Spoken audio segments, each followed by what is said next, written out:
ATM বুথের চাচাদেরকে যদি আমরা কিছু খরচ দেই তাহলে তারা কি পরিমাণ খুশি হয় দেখেন এই ভিডিওটা। আমি 200টা টাকা তার হাতে দিলাম, সে কি হাসি দিল ভাই। এই হাসি কি আপনি কিনতে পারবেন? কখনো না।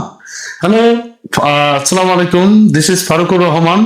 গেলাম আজকে ইসলামী বুথে এটিএম এর টাকা তোলার জন্য। টাকা তুলতে গিয়ে দেখি আমার চাচা খুবই মন টন খারাপ লাগতেছে। চাচার মনটা ভালো করার জন্য চাচার সাথে অনেক গল্প করার চেষ্টা করলাম, অনেক কথা বলার চেষ্টা করলাম। চাচার মুখটা কিন্তু অনেকটাই কালো দেখতেছি।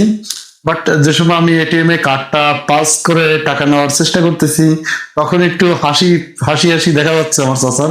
তখন আমি জিজ্ঞাসা করছি, চাচা আপনি ঈদের সময় কি করলেন? ঈদের জন্য কিছু কি করলেন? তো চাচা বলতেছে যে বাবা, যে বেতন, এই বেতনে কি আমরা আর কি করবো, আমাদের তো আর কিছু করার মতন নাই। সো ইনফ্যাক্ট চিন্তা করলাম যে চাচাকে আমি একটু কিছু টাকা তুলে কিছু চা খাওয়ার জন্য কিছু টাকা দেব। তো আমি আবার একটা পলিসি করলাম, একটা প্ল্যান করলাম, যে প্ল্যানটা হলো কি আপনার, যে আমি টাকাটা নিয়ে বের হয়ে আসবো, তারপরে আবার রিটার্ন যাব, রিটার্ন যাইয়ে তারপর টাকাটা দেবো। তো যে সময় আমি বের হয়ে আসলাম, উনি ঠিকই একটা সালাম দিল, দেওয়ার পর একটু মুখটা একটু কালো করলো। বাট যে সময় আমার আবার ঘুরে যাইয়া চাচা করে ডাক দিয়ে যে সময় ওনাকে আমি টাকাটা দেওয়ার জন্য চেষ্টা করলাম, সে সময় কিন্তু ওনার একটা বিশাল একটা হাসি পেলাম। বাট যে হাসিটা উনি অন্তর থেকেই হেসেছে। আমি এই এখন কাঠটারে নিয়ে আস্তে করে বের হয়ে যাব। চাচা সালাম ঠিকই দিছে, তবে মুখটা একটু মলিন করে দিছিল। বা এখন আবার যে আমি চাচাকে 200টা টাকা দেবো, দেখবেন সবসময় কত সুন্দর একটা হাসি দেয় চাচা। এই যে আমি 200টা টাকা দিলাম, ভাই এই হাসিটা কি আপনি কি টাকা দিয়ে কিনতে পারবেন কখনো?